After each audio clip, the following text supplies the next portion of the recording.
বর্তমান যুগে বিয়েতে মেয়েদের বাবা মা একরকম জোর করেই যৌতুক দিতে চান। এক্ষেত্রে কি করা যেতে পারে? দেখুন, মেয়েদের বাবা মা জোর করে যৌতুক দেওয়ার প্রচলন আমাদের দেশে ইতিমধ্যে শুরু হয়েছে।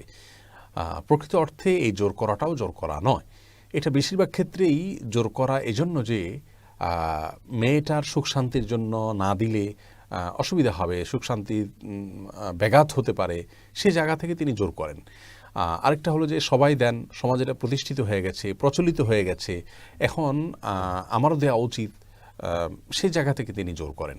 তো এই ধরনের জোরকে অ্যাভয়েড করা উচিত বিনয়ের সাথে এবং বলিষ্ঠভাবে, কারণ এটি সমাজের অপসংস্কৃতির অংশ হয়ে গেছে। এই জায়গা থেকে শ্বশুরবাড়ি থেকে কোনো সুযোগ সুবিধা, সেটা যৌতুকের নাম দেন বা অন্য কোনো নাম দেন, সেটি নেওয়া থেকে আমাদের বিরত থাকা উচিত। হ্যাঁ, কোনো মেয়ের বাবা তিনি নিজেই যথেষ্ট সচ্ছল স্বাবলম্বী, সেই জায়গা থেকে তিনি দিচ্ছেন, এটা নেওয়া যেতে পারে, কিন্তু সর্বাবস্থায় অ্যাভয়েড করাটা উত্তম, কারণ এটি আমাদের সমাজের একটি বাজে সংস্কৃতির অংশ হয়ে গেছে। এবং আপনি যার কাছ থেকে নিচ্ছেন তিনি হয়তো সচ্ছল, কিন্তু এটি যখন প্রতিষ্ঠিত হয়ে যাচ্ছে সমাজে, তখন অনেক অসচ্ছল মানুষদেরকেও দিতে হবে, তারাও একরকম বাধ্য হবেন। সেই জায়গা থেকে এটিকে অ্যাভয়েড করতে পারলে ভালো।